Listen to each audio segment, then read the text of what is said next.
This is a Hot Pie Original. Freedom and liberty, the words of the week, the words of the month. Your political heroes have gone all brave heart, but it seems that freedom and liberty, or liberty and freedom, or just scream freedom, they seem to be on a slightly moving scale, right? This thing seems to be, if you want to use the analogy of goalposts, moving the goalposts, they seem to be moving a lot. What is liberty and freedom, and to whom?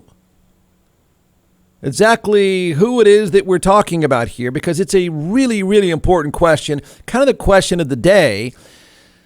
It should matter. It should matter come voting time. I just don't know that it will. So, two parts to this.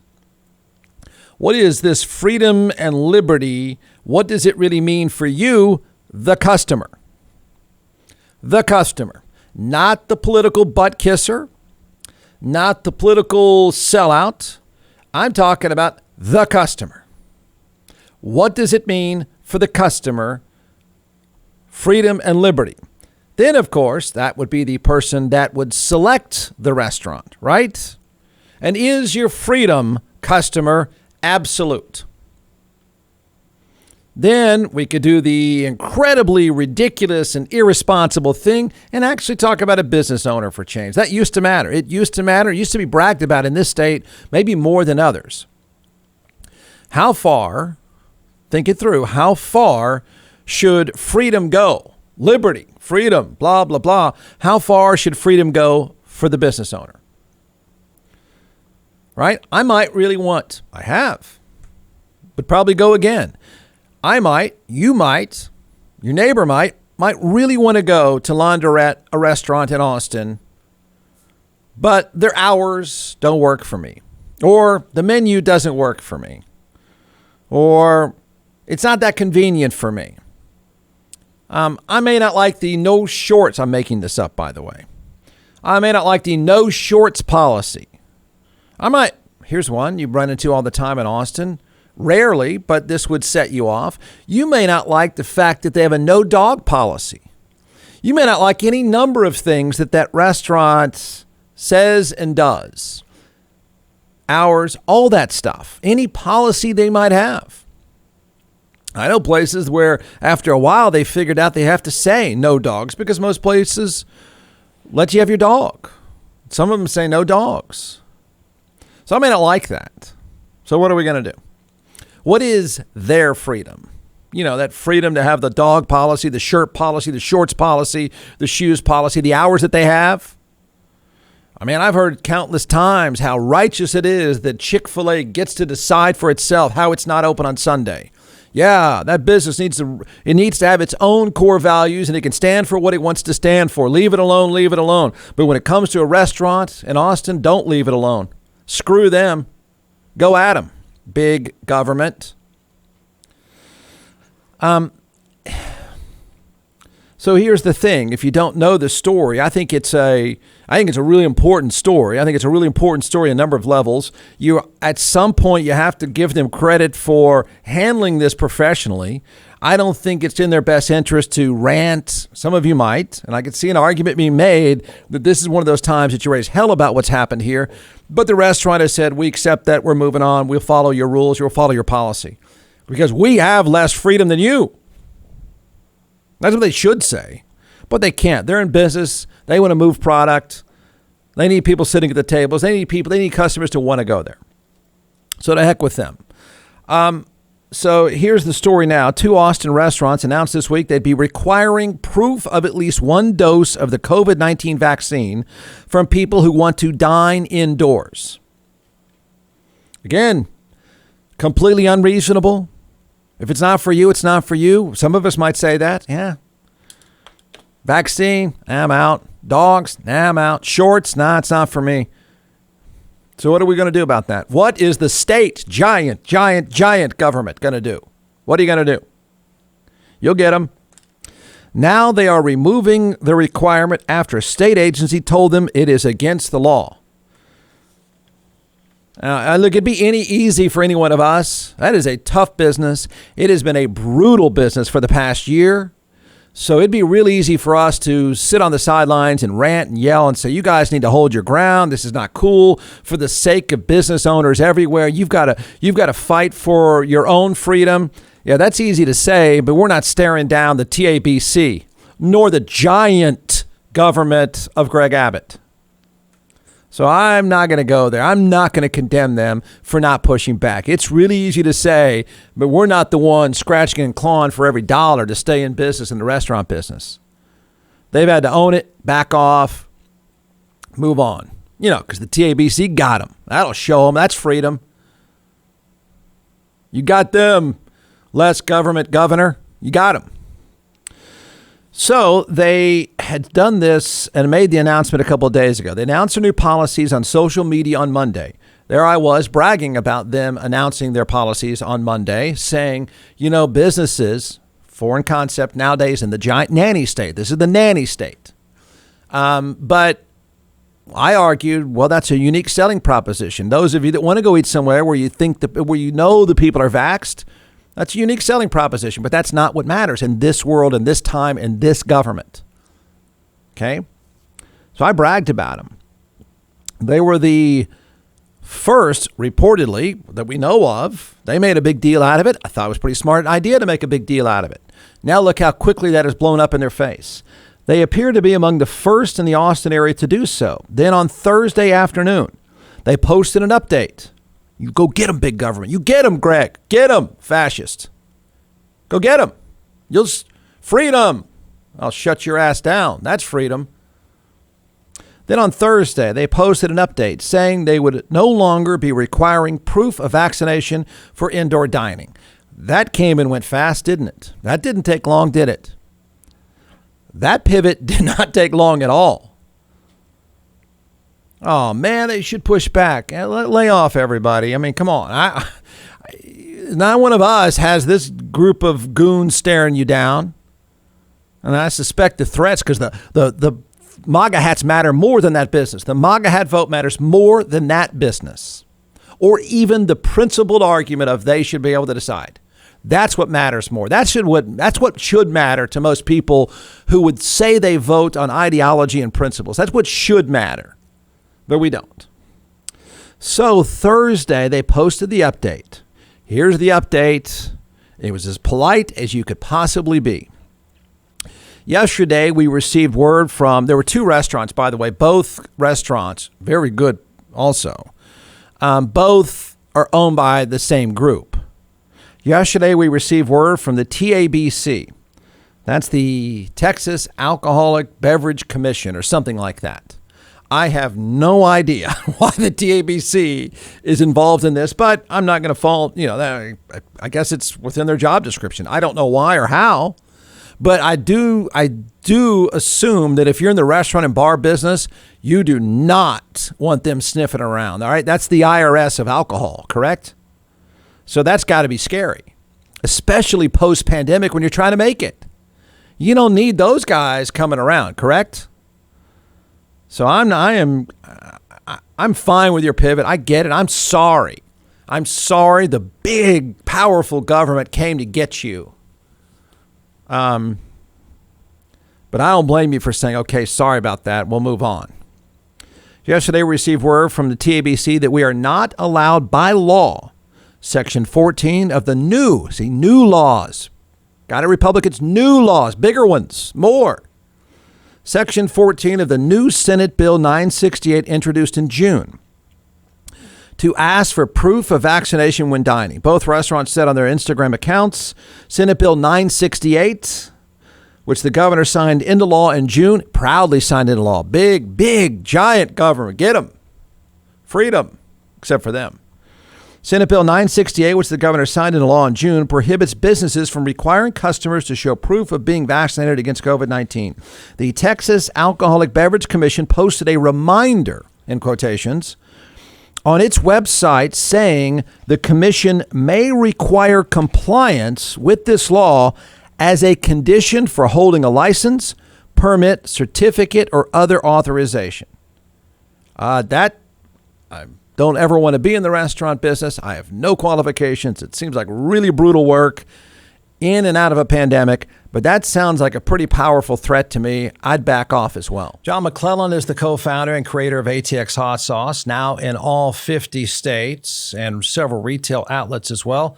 So what we're going to do today is we're going to let this social media rock star chef walk us through 4 different sauces, and then I'll taste and we'll tell everyone why they should buy. You can give the science behind these, and then I'll make the simple recommendation. Go to atxhotsauce.com. All right, I don't think let's anybody's go. heard the website. Yeah, I know. About you, Jeff, but it is atxhotsauce.com. I'll say I got that one right. 345 times, atxhotsauce.com. So let's do it. I brought 4 flavors here, and we're going to test your palate today. Okay. And I only brought 4 because I didn't think you could handle 5 or 6. Yes, probably a smart move. Yeah. And so the first one we're going to try here is called Beet Heat.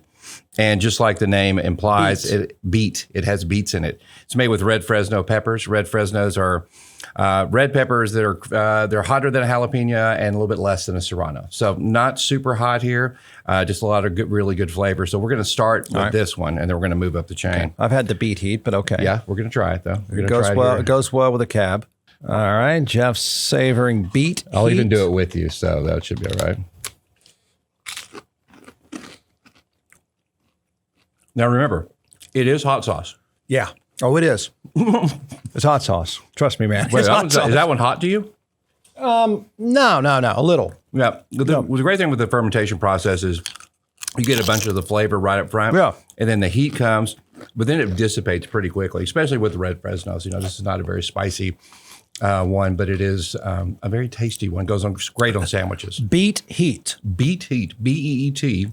Heat. All right. Go to atxhotsauce.com. That's right. I'd probably follow whatever code they have, and I would certainly follow whatever new laws, giant new ones, were created by the all-powerful, all-knowing Oz that is the Texas Capitol. Local control sucks, right, Capitol? They don't know what they're doing. You know everything. So that seems kind of scary. Laundrettes issued a statement. Yesterday we received a courtesy call from the TABC saying that we must immediately act in compliance with the law. And if we did not, a case would be opened and we would be at threat for losing our license. In other words, you follow Greg's order or you're shut down, business. How dare you? Both Fressas and Laundrettes said they'll still be requiring people to wear masks indoors when they're not sitting down at a table. Masks aren't required outside. Blah, blah, blah, blah, blah. Doesn't matter what you think about a vaccine. Doesn't matter what you think about a mask. What the principled argument is, should they have been able to do it? Should they have been able to do it? Should they have been able to make it or not make it on their own? Should they be able to make it or not make it with having a policy about having dogs in the restaurant or not, or shorts in the restaurant or not, or flip-flops in the restaurant or not? What freedom should a business owner have nowadays in this state? The state of giant, powerful, big state government. What freedom should they have? If this were Chick-fil-A, we'd be talking about Greg Abbott and the gang would be signing proclamations and executive orders right and left. They'd be screaming, leave them alone. Hell, I remember the state of Texas went after the San Antonio airport over an issue with Chick-fil-A. Chick-fil-A, good, righteous, right on. Laundrette, not so much. You know, I wonder how this plays out. I think I know how it plays out. It doesn't matter. But think about this. We think we know the 30 to 35% of voters like this heavy-handed approach. I'm pretty certain we know that. We know what this is about. But what is interesting, so if you break that down, I can't get inside the head of that 30%. I've given up. I've given up on your sort of not even righteous, your big government, heavy-handed approach to things. But you believe it. But the question would be, so that's 30, 35%, right? I mean, that's what we're talking about here. I don't, maybe that number is bigger. Maybe I'm not calculating that properly. Maybe there are more people who are more sensible and sort of mainstream, not extremists that would say, no, I'm cool with this. I mean, the state should be saying that. I don't think business should be able to do that. Maybe that I'm getting it wrong. Maybe I'm not calculating this properly. because I think it's a big issue. It seems like a big issue. And here's my point. So politically speaking, forget the principled argument, forget business rights. And, that's a great debate. Nobody seems to really want to have it. I don't know what happened to arguments like that, but they've gone. But the political question is, so this makes 30 to 35% somewhere happy. Let's assume it's in Belton. Okay? Go get them. Molly Hatchet rocks. You go get them, Greg and the gang. Get them. Freedom. Okay. So there's 30, 35%. Does it matter to the rest? What do you carry forward to vote on? What are people going to decide to vote on? This guy, Abbott and the gang. Okay. We all know they want to keep the current jobs and want other jobs. And the way to do it is to go MAGA hat. We know that. But what matters to the rest? Because the numbers wouldn't seem to add up. If you're talking about 30% of this Texas population loves this. Belton loves this. Austinite, not so much. So what does that other big number say about this? Doesn't it matter to the rest? I mean, is there not another 40% that says this is crap, man? Come on. I'm not talking about hacks. I'm not talking about talk radio ass kissers. I'm not talking about 80-year-olds who've decided everything. I'm talking about your average 40-year-old driving around Dallas, Texas, who works for a living, who doesn't pay attention to political stuff and all this culture war stuff that says, my gosh, I mean, sooner or later, doesn't that person say, buddy, lay off, man. Leave him alone. Whatever. I don't have to shop there. I don't get, he does. I'm not dismissing this. They know exactly what they're doing and how to get reelected. That is amazing that somebody else somehow hears this story, reads this story, and doesn't have a different reaction. That's confusing to me. But then think about the other side of this. And this is also very confusing and pathetic. If you're running against him, if you're running against Greg Abbott, if you think he wants to stay governor, why aren't you bringing this up? Where are you? What are you doing all this time? You say you want to campaign. I would remind you this might be a pretty good time to raise some hell. I might say it'd be a pretty good time to go on a talk show. I might say it'd be a pretty good time to call him out. I might say it'd be a pretty good time to say something. What are you doing? The rest of you. It's almost as if everyone's in it together. I mean, wouldn't you, if I were Wooderson, Matthew McConaughey, and I was really serious about this stuff, wouldn't this be kind of an on-ramp to say, hey, let me tell you something, that's not okay. And let me tell you why. Where are you? If you're, Beto O'Rourke. Hey, Beto, do you really want to do this or not? Because if you really want to do it, I think you're missing a few opportunities. First one would have been pot, marijuana, weed, whatever. You missed that one. You don't talk about that. You don't say anything, buddy. Do you really want to get elected? I don't get that either. If you wanted to run against Greg Abbott, I know that's the devil, and I know MAGA hats will eat you alive, but I would say here's a pretty decent on-ramp, isn't it? Am I the only one noticing the silence of, one, the public, two, the voting public, three, anyone who wants to run against him? Where are you?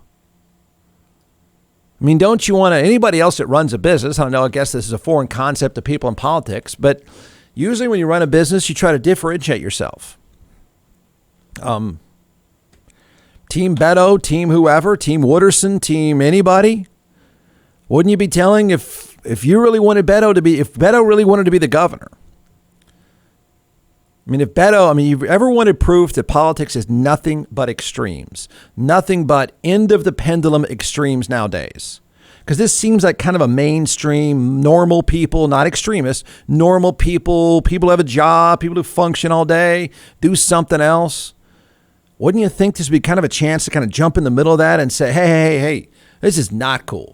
Think what you want about vaccines. Do what you want about vaccines. But that business being threatened by the power of the government is not okay. Wouldn't you take that stand? Wouldn't you jump at the chance to say, hey, all of you who want business freedom, let me talk to you. Wouldn't you make some noise? Am I the only one that has noticed that there is no noise?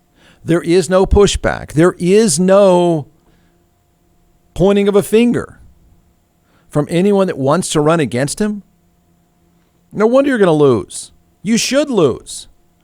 You should. The numbers say you don't have a chance. Well, guess what? Here's why you don't have a chance. From the Hot Pie Media Studios in Austin, Texas, it's the Jeff Ward Show. Listen at jeffwardshow.com.